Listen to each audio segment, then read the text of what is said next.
Naranasan mo na ba na nag-low carb ka, tapos nahilo ka, sumakit ang ulo mo, parang lalagnating ka, tapos may nagsabi sa iyo na hindi para sa yung low carb.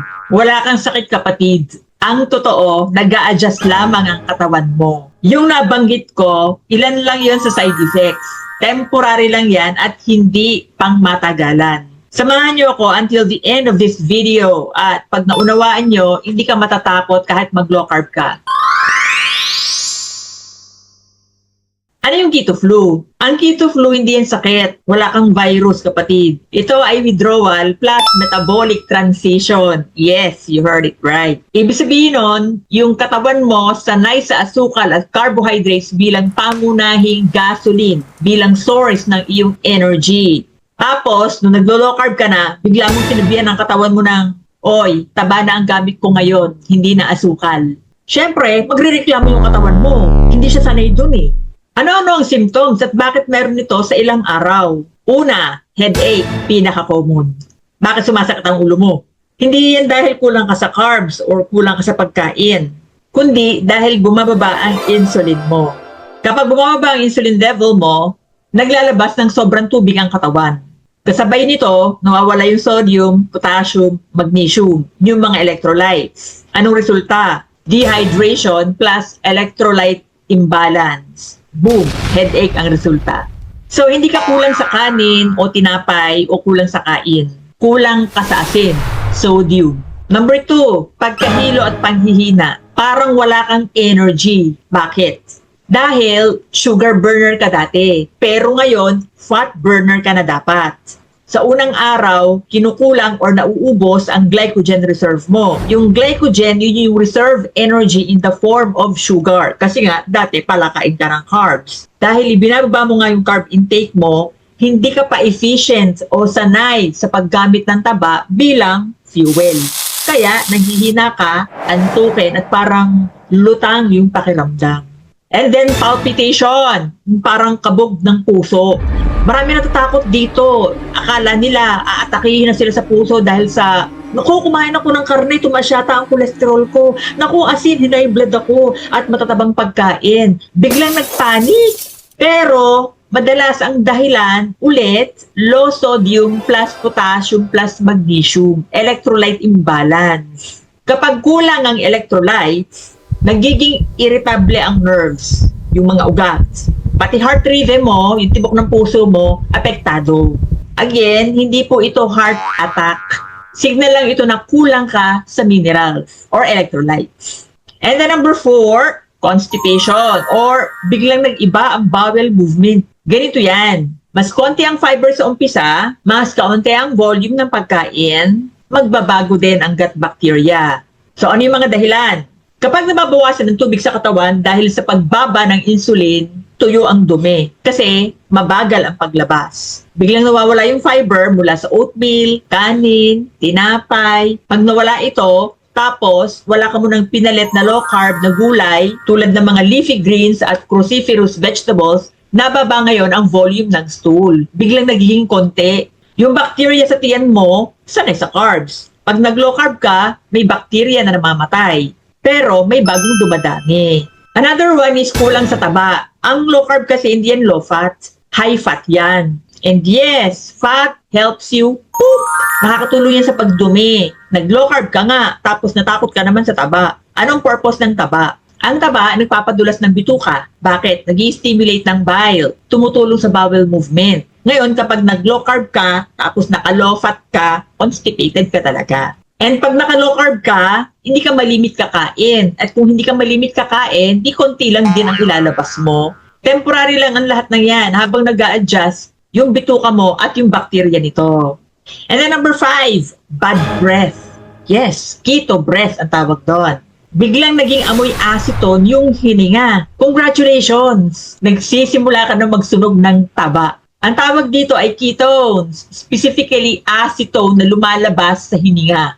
Hindi ka madumi. Metabolic process yan. That's normal. And then number 6, chills or panginginig ng laman. Biglang babagsak ang blood sugar, electrolytes imbalance as mentioned earlier, then thermostat ng katawan na nagre-reset, and then stress response ng katawan. Sanay ang katawan mo na may steady supply ng carbs. Diba karamihan sa mga Pinoy, kanin, tinapay, pansit, bihon, at marami pang kasamang junk foods. Kapag bigla mo itong binawasan, di bumababa yung blood sugar mo, na-alert yung katawan mo. Kasi nga, yung kinasanayan niya, bigla mong unti-unting tinatanggal or binabawasan. So, anong response ng katawan? Naglalabas ng adrenaline at cortisol hormone yan. Nagpapanik siya eh. Kasi ang feeling niya, nasa emergency mode siya. Anong effect ng adrenaline? Nanginginig, parang nilalamig, parang kinakabahan kahit wala namang dahilan. So again, don't worry, nagpapanik lang sandali ang system, pero temporary lang yan. And number 7, keto rush. Yung keto rush, yun ay mapulang pantal. Kadalasan sa leeg, sa dibdib, sa likod. Anong possible reasons? Mabilis na pagtaas ng ketones, inflammation habang nag-shift ang metabolism, and minsan, irritation sa pawis plus friction. Kaya kapag ka ikaw ay naka-low carb na sa first few days, huwag ka muna mag-exercise. Kasi pag pinawisan ka, lumalala lalo yung keto rush. Hindi lahat nagkakameron yan. Kadalasan, temporary lang yan. And nawawala kapag mas maayos ang hydration, meaning pag inom ng tubig na may asin, dahan-dahan ang carb reduction, hindi binigla, and then bumababa yung inflammation. And ito pa, emotional side effect. Hindi lang katawan na nag-a-adjust mo, pati utak mo. Yes, bakit? Ang carbs, may effect yan sa dopamine at serotonin hormones. Kapag bago pa lang nagamit ng ketones ang katawan mo bilang energy source. So, ibig sabihin nun, from using glucose as your source of energy, nagsiswitch siya into ketones. Naninibago ito dahil yung glucose o asukal na dati mong source ng energy, doon sanay ang utak mo. Anong resulta? Irritable ka, moody ka, parang galit ka sa mundo. Again, temporary lang yan. Gano'ng katagal ang keto flu? Sa totoo lang, karaniwan dyan, 3 to 7 days. And then, minsan inaabot pa ng 2 weeks yung iba. Pero yung pinaka-rare cases, eto, mas matagal to kapag mali yung approach. Kasi nalilito yung katawan mo eh. So, kaya kung gagawin mo yung low carb, kailangan consistent mo siyang gagawin. Hindi yung on and off, on and off. Another, magtatagal siya kapag kulang ka sa electrolytes, sobrang baba ng calories, yung amount ng pagkain na kinakain mo. Low carb is not about calories ha, it's about macros, magkaiba po yun. And kapag hindi ka kumakain ng sapat na taba, kapag yun yung ginagawa mo, tatagal talaga yung sintomas mo. Pero hindi ito normal kapag may patuloy kang lagnat, tuloy-tuloy na at lumalala yung sintomas, may chest pain or fainting. Ayan, pagka ganyan, ibang usapan na yan. Magpa-check up na. Ngayon, paano mo i-handle ang keto flu? Simple lang. Walang magic.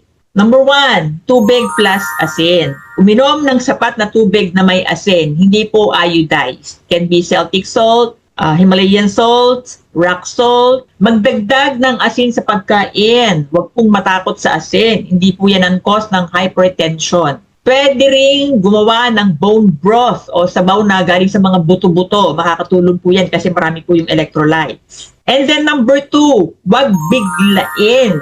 Gradual lang. Hindi kailangan na zero carb agad or biglang ibinaba mo agad ang carb. Pwedeng gradual, slowly but surely. Pakiramdaman ng sarili at unti-unting bawasan ang carbs. Kung kayo ay dependent sa kanin at talagang for you, rice is life, meron akong video ay suggest panoodin ninyo kung paanong tanggalin ang kanin ng unti-unti at ano yung mga substitute dyan. And then number 3, kumain ng totoong pagkain. Itlog, karne, pwedeng white meat, red meat, isda at seafoods, gulay, leafy greens, cruciferous vegetables. May food list po sa baba. Paki-check na lang ako sa description or sa pin comment na doon na po yung downloadable food list. Pero wag naman kayong kakain agad ng mga keto bars or yung keto junk or yung mga hype na keto products. Hindi naman po yun ang talagang pundasyon ng low carb na foods. And then number 4, pahinga. Hindi ito panahon ng stream workout. Wag mo na mag-exercise at matulog ng sapat. Let your body adjust. Mararamdaman mo naman yan pag may sapat na energy ka na. Bigyan mo ng oras ang katawan ng pahinga para siya ay makarecover, mag-heal, mag-restore. Be patient with your body. Katulad ng ang katawan mo, patient din sa'yo. Kung nararamdaman mo ang keto flu, hindi ibig sabihin nun mali yung ginagawa mo. Ibig sabihin nun, you're on the right track. And wag na wag mo agad sasabihin na, hindi para sa akin ang low carb. Hindi po. Marami ako nakikita niya sa comment section na I prefer calorie deficit over low carb kasi naghihina ako sa calorie deficit. That is because meron silang ginagawang mali, hindi muna nila inilam bago nila sinimulan, and then nung hindi naging effective, hindi daw para sa kanila ang low carb. So, anong ibig sabihin nun ng mga keto flu? May binabago ka, may nababago sa katawan mo, metabolic reset yan, walang duda. At kapag may binabago, talagang normal na may adjustment period lagi. Ang tanong, susuko ka ba agad? O iintindihin mo muna ang nangyayari sa loob ng katawan mo? Kung nakatulong sa inyo ang video na to, i-share mo, i-like mo. Sa mga kilala mo na nagbabalak mag-low carb and then nakaka-experience ng keto flu tapos biglang natakot, biglang nag-back out. Huwag pairalin ng takot sa low carb. Yung takot wala yung mararating. Utak muna at kaalaman, bagong opinion. So ikaw, anong experience mo sa low carb nung ginagawa mo to? Or nung ginawa mo to? Comment ka lang ha. Sa mga gusto magsimula, makakatulong sa inyo ang video na to, I suggest sa inyong low carb journey. At kung gusto mo ng mas malinaw pa at mas science-based explanation tungkol sa pagkain, kalusugan, low carb, intermittent fasting, please subscribe to my humble channel. Mayroon pong gumawa ng ganitong video pero pag nakikita ko yung mga comments ninyo, subscription nyo, reaction nyo, mas nai-inspire ako. Marami pong salamat and I wish you health, everyone.